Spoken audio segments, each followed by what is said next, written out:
In a quiet, well-to-do suburban neighborhood, a family is found dead. This is not the kind of place where murders happen.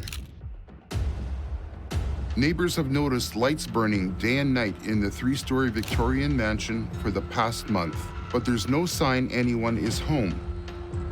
The man responsible for the mass murder would elude law enforcement officials for almost 18 years. Meticulously laid plans allow him to successfully make his escape. But the boogeyman of Westfield would eventually be discovered.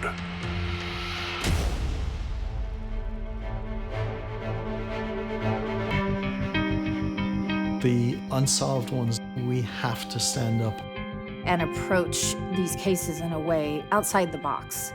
Let the world know, those out there that did commit a murder, there are people that are coming after you. There's just a lot of good people trying to do the right thing. Because it's something that you have to be passionate about. Solve this, bring some peace to the family at least. Just doing my job.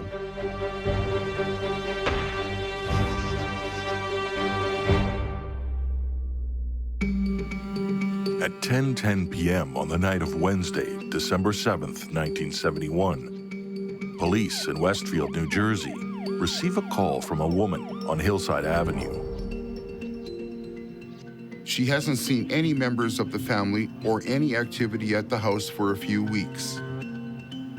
The bodies of Helen List, aged 46, and her 3 children, Patricia, 16, Frederick, 13, and John, 15, are discovered by police, laid out on sleeping bags in the ballroom at the back of the main floor in the 3-story house. Helen is wearing a dressing gown. All 3 kids are wearing coats. They've all been shot dead. Oddly, religious music is playing over the house intercom system. A 5th body is found in the hallway of the 3rd floor. Alma List, John's 85-year-old mother, resides in living quarters on the top floor of the house. She is shot in the bedroom. Her knees break as she falls to the floor before she's dragged to the hallway on a carpet runner. 2 slices of bread in the toaster of her kitchenette lead police to speculate her murder may have taken place in the morning. Lights are blazing throughout the 19-room mansion on this dark and rainy night as investigators comb the house looking for clues as to how this tragedy came to be. One person missing from the scene is John Emil List, the family's 46-year-old father.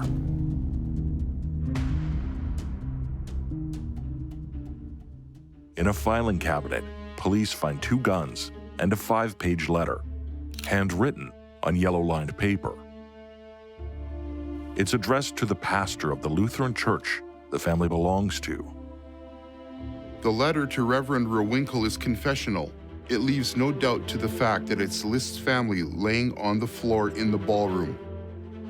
It's dated November 9th, 1 month ago. The family's blue 4-door Chevrolet is missing from the house.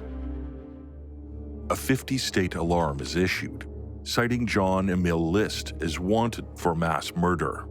It goes to every FBI field office, every post office, and to other law enforcement agencies across the country.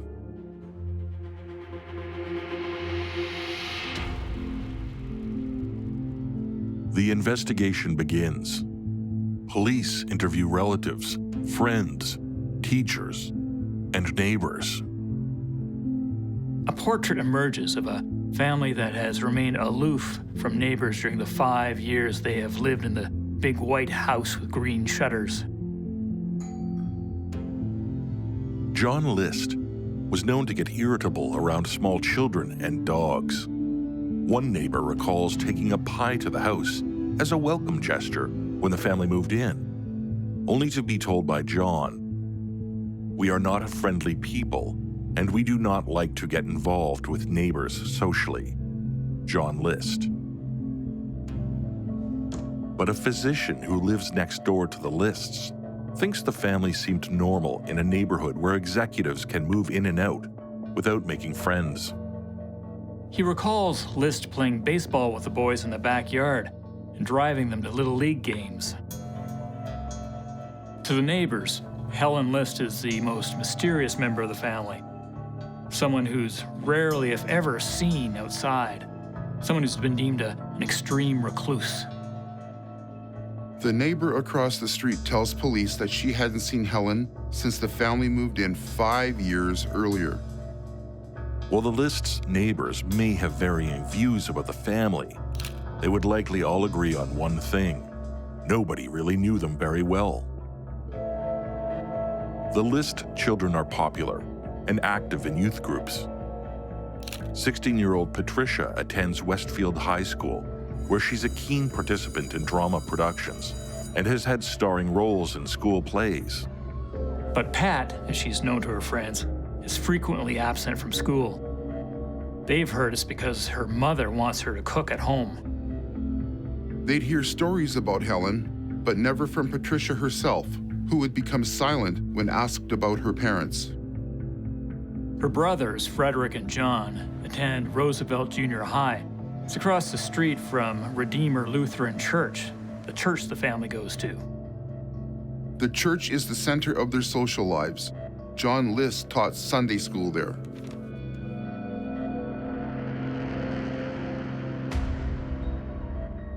The List family moves to Westfield from Rochester, New York, in 1965. John has plans to restore the historic home that features marble fireplaces and a Tiffany skylight. The mansion's ballroom held chamber concerts, and in recent years, an art gallery. But once the Lists occupy the house, the ballroom is virtually empty. In fact, the whole house is sparsely furnished. John List, an accountant by profession, was riding the crest of an economic wave when he purchased the $90,000 house in 1965. It's an affluent neighborhood, home to executives and professionals. At the time, he is the vice president of the First National Bank of New Jersey, on an equal footing professionally with other homeowners in the neighborhood. The First Federal Savings and Loan Association of Westfield gives him a substantial mortgage, feeling he can handle it. List moves up the executive ladder, taking a position a short time later with the American Photographic Corporation of New York City. He's making $23,500 a year. That's equivalent to $160,000 today. But things begin to take a downturn for him.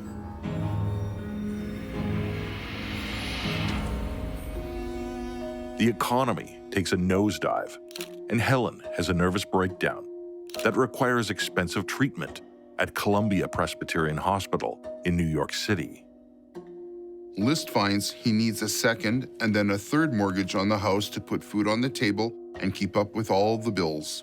Dreams of restoring the house are long gone. List changes jobs again, going to work in January of 1971 for the State Mutual Life Insurance Company of America, but his salary is half of what he was making previously. His mother, Alma, has $200,000 in savings. He begins skimming money from her bank account to cover his 3 mortgages.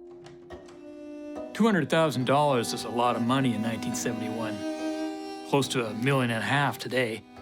Despite all that money, she may not have even known about the situation. Desperate to save face about their financial difficulties, List keeps the grim reality of their circumstances from everyone, including his family. The principles of self-reliance and the Protestant work ethic he learned growing up in a strict religious home forbid him from showing any signs of weakness or failure. You could argue his psychology was reflective of the time. Rigid gender roles in post-war America called for the man to be the protector and provider for the family. By November of 1971, List is an independent agent for the insurance company he had begun working for in January. As such, it would be up to him to go out and find clients. But he's been staying at the train station during the day, reading the papers, napping, letting his family think he's at work.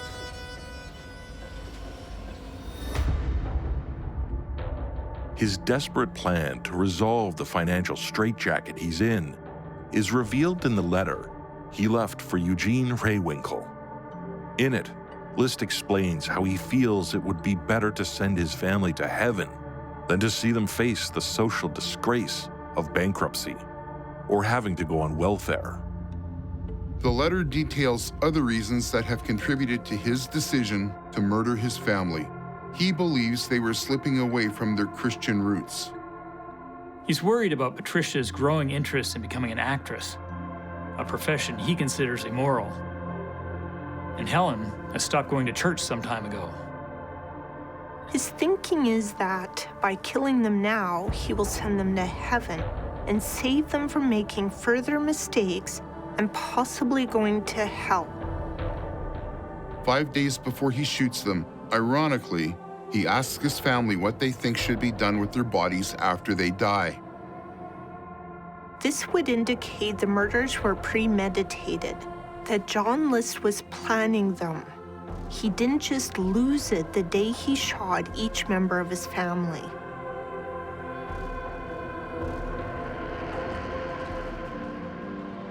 The two guns used in the murders are a 9mm from 1918 and a .22 caliber Colt revolver. He bought new ammunition and went to a range to practice. Helen, Patricia, and Frederick are each shot once in the head. John, the eldest son, suffers 10 gunshot wounds to the head and chest, either as a result of struggling or trying to escape. On Friday, December 10th, 2 days after the discovery of the bodies in their dilapidated mansion, the family car is found 40 miles away in the parking lot of John F. Kennedy International Airport in Queens, New York. It had been ticketed on November 10th, 1 month earlier. Police now know when List fled, but figuring out where he has gone from one of America's busiest airports seems like an insurmountable task.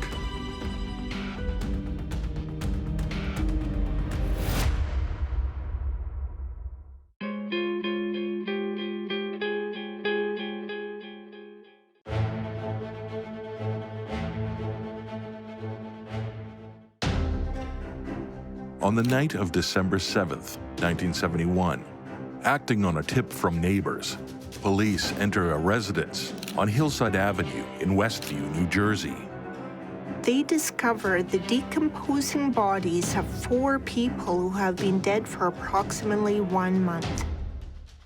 And on the 3rd floor, a 5th body is also found.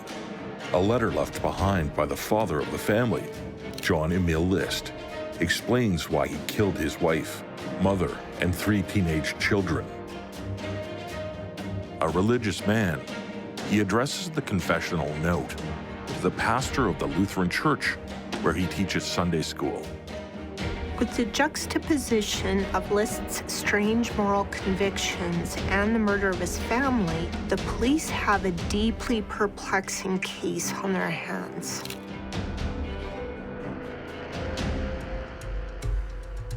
Two days later, on December 10th, John List's car is found in the parking lot at John F. Kennedy Airport in New York. It had been ticketed on November 10th, the day after the murders. This was in the days before airlines had computers to keep track of flights and reservations. Everything was done on paper. The prospect of finding John List's name amongst the thousands of people who would have been departing JFK that day seems like an impossibility. The only way to check would be to check every passenger who left the airport over a 2-day period. Thousands. That's unfeasible. Police Chief James Moran. While List's trail may have gone cold at the airport, the police investigation into the murders is anything but. They're checking public records, financials, employment history, interviewing anyone with information that can help them understand what could have led to the familicide. Details emerge about List's movements that begin to reveal a cleverly constructed plan to explain the family's absence. On November 9th, the day of the murders, he stops the family's milk delivery and tells his postman, James Parsons, to stop delivering mail. He notifies the children's schools that the family will be away on a holiday for a few weeks.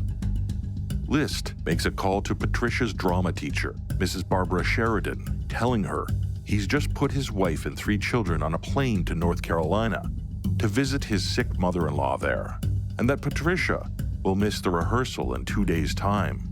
Police believe she's the last person John List spoke to. Patricia's high school sends a social worker to check on things after she's been absent for 2 weeks. There's no answer at the house. Her drama workshop teacher, David Iliano, who's close to her, was expecting a postcard from her, knowing she was going to North Carolina. When he doesn't receive any word from her for 2 or 3 weeks, he encourages the neighbors to contact the police. On Saturday, December 11th, Reverend Waywinkle conducts a funeral service for Helen and the 3 children. 350 people attend the service at Redeemer Lutheran Church. An FBI agent and police observe the crowd at the service and later at the graveside. The 4 simple metal coffins are taken to Westfield's Fairview Cemetery to be buried side by side in a plot purchased by the church, while Alma's body is returned to her home in Michigan. The day following the funeral, Eugene Raywinkle makes a public plea to List, asking John to contact him. John, as your pastor, I am still very much your friend who will always support you and stand by you and help you. Please contact me, Reverend Eugene Raywinkle. List has a stepdaughter living in Kalamazoo, Brenda DeYoung, Helen's stepdaughter from her first marriage. She also begs John to get in contact with her. Neither Raywinkle or Brenda hear from him. A week after the bodies are found, List is indicted on murder charges by a Union County grand jury. The house on Hillside Avenue quickly becomes an item of morbid fascination. People drive by and stop to look. Children sneak in, hunting for souvenirs. A police officer is stationed at the house to turn away curious onlookers. The property is roped off and a police barricade is erected along the 200-foot frontage.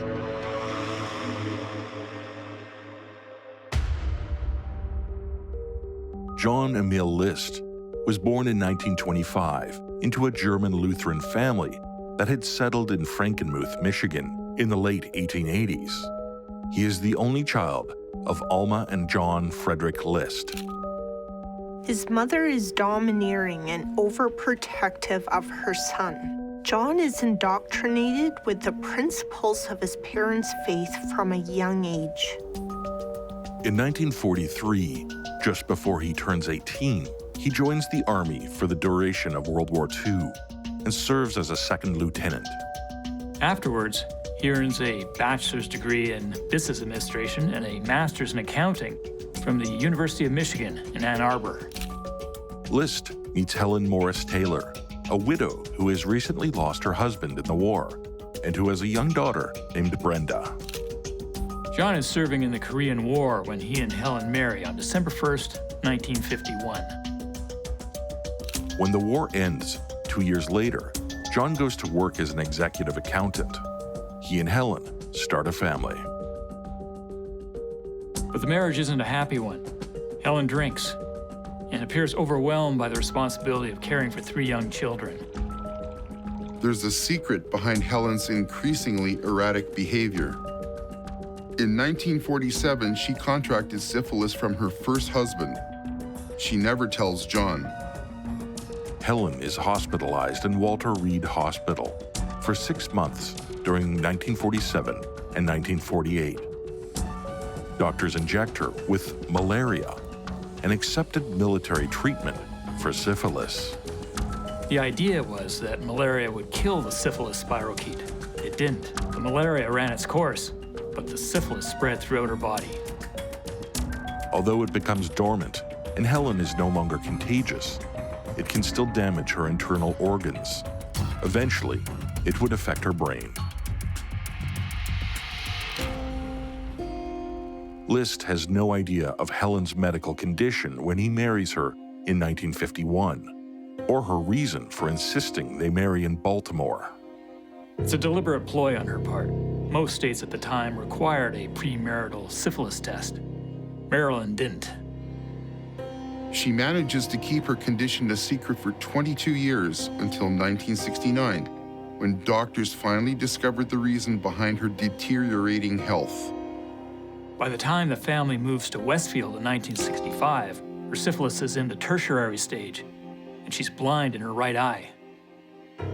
By the time syphilis reaches its third and final stage, which can take 10 to 30 years, it will be affecting multiple organs, including the brain.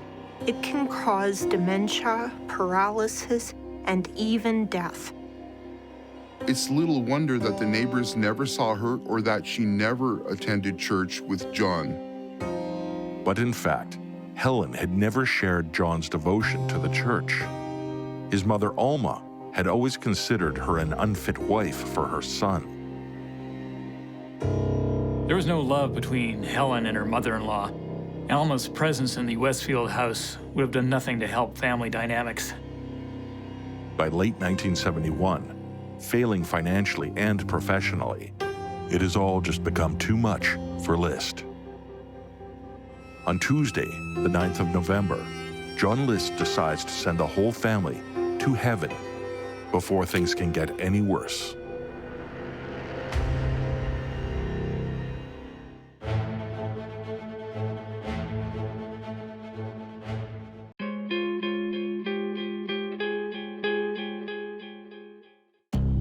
Helen List and her 3 children are laid to rest on December 11th, 1971.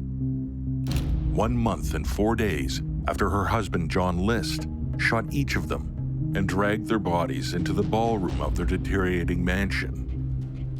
When List's car is discovered in the parking lot of John Kennedy Airport, an international warrant is issued for his arrest. A week after the bodies are discovered, List is indicted on murder charges by a Union County grand jury. For weeks, Westfield police pursue all the local leads until they've exhausted every one. Despite the fact they know who committed the murders, the case will remain unsolved unless List is found.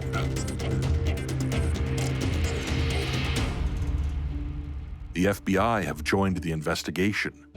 By the summer of 1972, hundreds of leads have been checked, but Westfield Police Chief James Moran describes them as just a lot of dead ends. People think they've seen him in just about every state, from New York to California. Authorities have checked the passenger rolls of all ships leaving New York around the time of List's disappearance. Union County Prosecutor Carl Ash notes that List has the money to travel for a long time. Police Chief James Moran strongly believes he's still alive. You don't plan an escape like that, then do yourself in.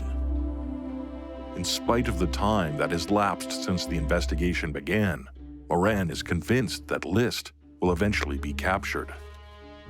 I believe that the way he's going to be caught is that somebody's going to see him and remember him. The passing of time doesn't make it any less probable.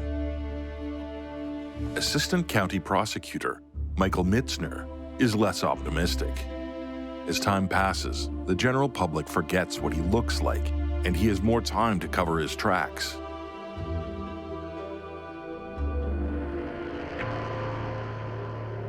The media keep the story alive, publishing stories on the anniversaries of the murders, hoping someone will come forward with new information. Wherever John List is, he is still escaping detection. When Westfield Police Chief James Moran is set to retire in December 1986, he has never stopped carrying a wanted poster of List in his pocket. It's been 15 years now since the murders. Over the years, the FBI has had over 20 agents working on the case. There have been List sightings everywhere from the Midwest to East Germany. Ed Johnson, the 5th Union County prosecutor to work on the case, firmly believes List has a new identity. Johnson is focused on List's religious convictions, what he calls the warped sense of Christianity that allowed the one-time Sunday school teacher to commit the meticulously planned crime. Based on a letter List left behind, Johnson thinks List believed he was saving his children by killing them. In List's view, their extra years of life wouldn't have mattered. This is what allowed him to live with the crime. Ed Johnson, Union County prosecutor. The prosecutor's office sends out a circular to hundreds of Lutheran churches that show a sketch of List as he would look now at the age of 61. Fast forward to January 1989. It's nearly 18 years since the Westfield murders. Frank Maranka of the Union County Prosecutor's Homicide Unit contacts the producers of the TV show, America's Most Wanted. The hope is that if the show does an episode on the List murders, someone in the viewing audience might phone in a tip. There's just one problem. At the end of each episode, a photo of the wanted person is shown. But the most recent photo of List is several years old. What would he look like in 1989? The show's host, John Walsh, had encountered the science of forensic sculpting a few years earlier when he met forensic reconstruction artist Frank Bender. America's Most Wanted asks Bender to add 18 years to List's face. Bender gets to work, studying old family photos and gathering information about List's hereditary traits and past eating and drinking habits. He also learns that List has a surgical scar underneath his right ear. He researches what that scar would look like 18 years later. Bender likes to try to get inside the mind of his subjects. He teams up with forensic psychologist Richard Walter to get a better understanding of who or what John List is. Bender then fashions a bust from clay that shows List wearing a conservative suit and tie, the clothes people are most likely to see him in. He gives List a receding hairline, a mouth turned down at the corners, sagging jowls, and a scar beneath his right ear. Bender believes that eyeglasses are a key component to representing an aging John List. He thinks List would favor glasses that give him an air of authority and importance, the opposite of failure. After looking at dozens of pairs of glasses, Bender chooses a pair of dark, heavy frames.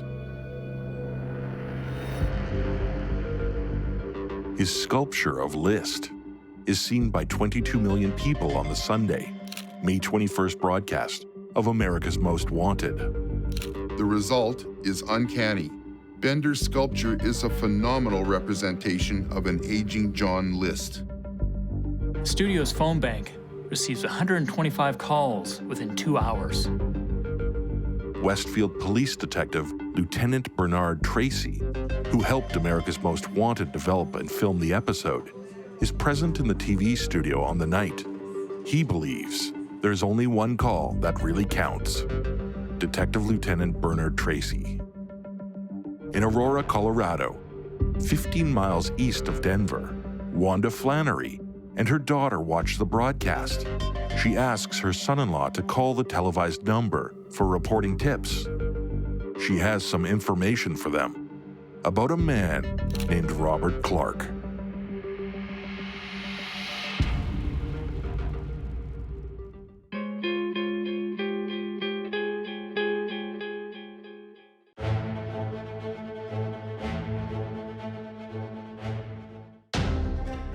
On the 9th of November, 1971, John List methodically shot his family in cold blood in their Westfield, New Jersey home. His car was found at John F. Kennedy International Airport a month later. He has eluded authorities ever since.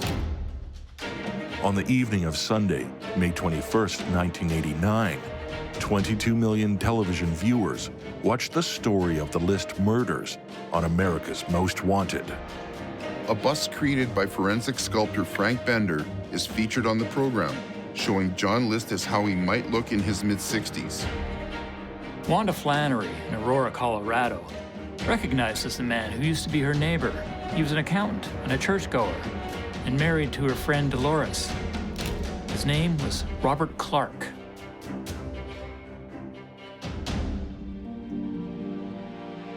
She tells authorities that the Clarks moved east to Richmond, Virginia 2 years earlier. The America's Most Wanted broadcast isn't the first time that Wanda suspects that Robert Clark is a wanted man. An avid reader of supermarket tabloids, she'd pointed out a story about John List to Dolores 2 years earlier. But Dolores refuses to believe that her husband, Bob, could be a fugitive mass murderer. On Friday, May 26th, 5 days after the America's Most Wanted episode airs, FBI Special Agent Kevin August receives Wanda Flannery's tip. After the Memorial Day weekend, on June 1st, he drives 25 miles from his downtown office to the Richmond suburb of Midlothian. In their modest bungalow in the planned community of Brandermill in Midlothian, Kevin August finds Dolores Clark home alone. He shows her a wanted poster that features an 18-year-old sketch of John List. Her hands begin to tremble. She goes to another room, comes back with her 1985 wedding photo. August is stunned. There's no question, Robert Clark and John List are one and the same person.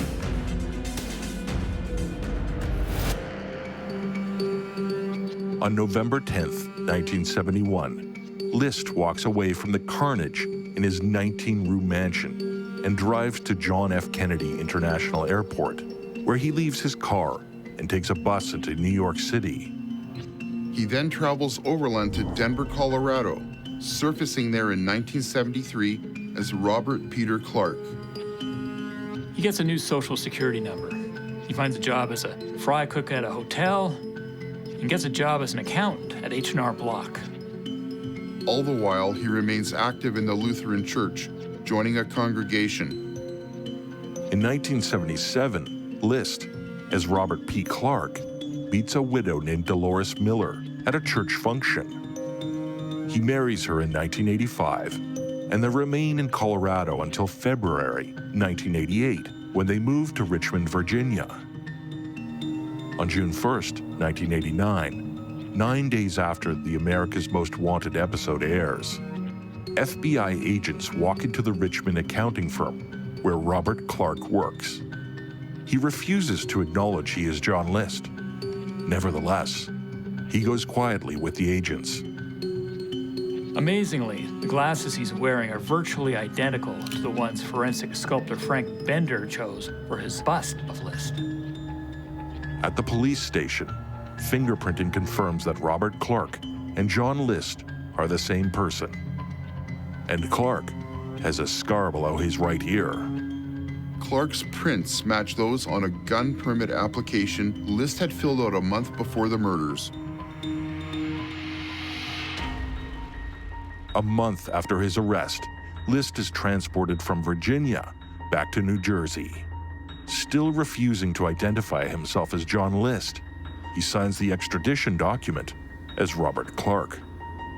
List may have clung to his deceptive strategies for so long that by now he finds it impossible to let his guard down. Or he might hope he can deceive the police about his identity.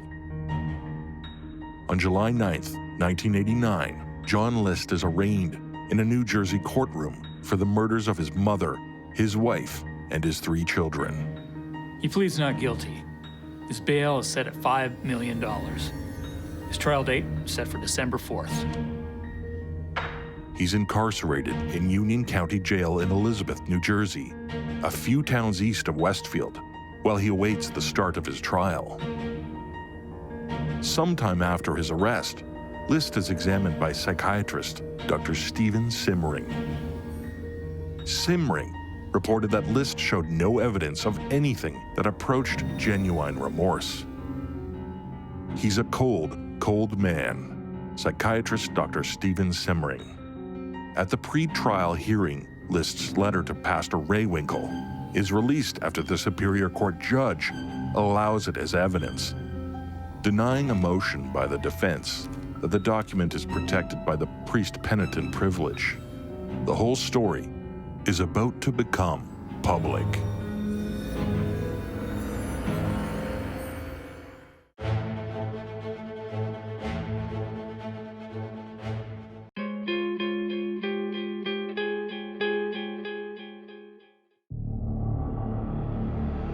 Nine days after the America's Most Wanted episode airs, John List is arrested at the accounting office where he works. He maintains he is Robert P. Clark. At his trial, List's defense lawyers argue that he suffers from PTSD as a result of his service in both the Second World War and the Korean War. December 4th, 1989. Psychologists called by the defense suggest List was going through a midlife crisis. For his part, List claims he was innocent because of his mental state at the time. As the trial progresses, the details about the events of that fateful day in November 1971 and the order in which they took place become known. On the morning of Tuesday, November 9th, List takes the two handguns out to his car to load them, then comes back into the house. He shoots his wife in the head while she sits at the kitchen table drinking her morning coffee. He places her body on a sleeping bag and drags it into the ballroom. Then he cleans up the blood in the kitchen. He doesn't want the children to see it when they arrive home from school later in the day. He climbs the 2 flights of stairs to the top floor, shoots his mother Alma in the head, and drags her body on a carpet runner into the hallway. In his letter to Raywinkle, he explains she was too heavy to move, presumably referring to why she wasn't placed with the others in the ballroom. Then he goes out to the post office to stop the family's mail. At the bank, he cashes in $2,100 worth of his mother's savings bonds. Returning home, he makes himself a sandwich. It's lunchtime. He's hungry. He writes notes to the children's schools, letting authorities know that the family will be away on holiday for a few weeks in North Carolina, and asking for Patricia, Frederick, and John to be excused from classes. Patricia is the first to arrive home from school that day. He shoots her while she still has her coat on. Youngest son Frederick arrives home next and meets the same fate. Each of them is shot in the head, either with the 9mm pistol he had bought as a souvenir of World War II or the .22 caliber target pistol. But when eldest son John, his favorite and his namesake, arrives home, List has an unexpected fight on his hands. Whether John Jr. struggles with his father or makes an attempt to escape, List ends up firing 10 slugs into the boy's head and chest using both guns.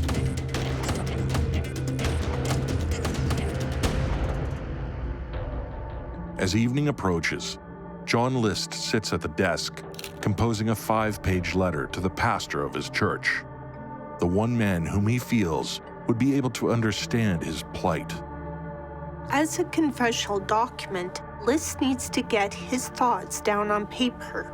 It may be an attempt to justify what he'd done, or he may actually believe he can earn some leniency with authorities if they can catch up with him. In it, he says he hopes that one day God will forgive him and he'll be able to join his family in heaven. That night, John List sleeps in the house in which he'd slain his family and laid their bodies out in the ballroom. The next morning, he turns on the lights throughout the mansion, lowers the thermostat to keep the house cool, and tunes the radio to a religious music station, piping music throughout the house over the intercom system. Then, he walks out the door. The house would burn down a few months later. The cause of the fire is never determined.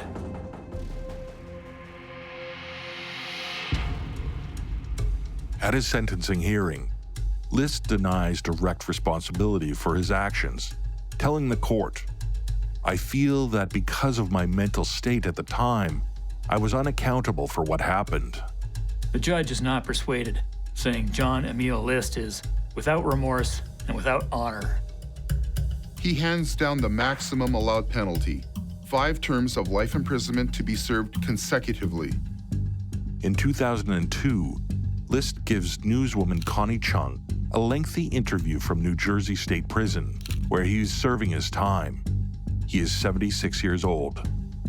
This will be the first time he's spoken publicly about what he had done. Of the lead up to the tragedy, List tells her he felt like he was letting his family down. "I grew up with the idea that you should provide for your family, and to do that, you had to be a success in the job that you had, or you're a failure. And that was not a good thing to be." John List. About his logic at the time, he tells Chung, "It was my belief that if you kill yourself, you won't go to heaven. So eventually I got to the point where I felt I could kill them. Hopefully, they would go to heaven, and then maybe I would have a chance to later confess my sins to God and get forgiveness. It's just like D-Day. You go in, there's no stopping after you start." John List. 6 years after his interview with Connie Chung, List is taken ill in 2008 with severe pneumonia and transferred to St. Francis Medical Center in Trenton. He dies 4 days later, on March 21st. Complications cause a massive blood clot, blocking blood vessels of both lungs. 4 days later, no one has stepped forward to claim the body. Attempts to reach Dolores Clark are unsuccessful. John List managed to evade the authorities for 17 years, despite the exhaustive efforts of investigators nationwide. The case might have remained unsolved were it not for the artistry of a gifted forensic sculptor and a neighbor who felt compelled to make a phone call.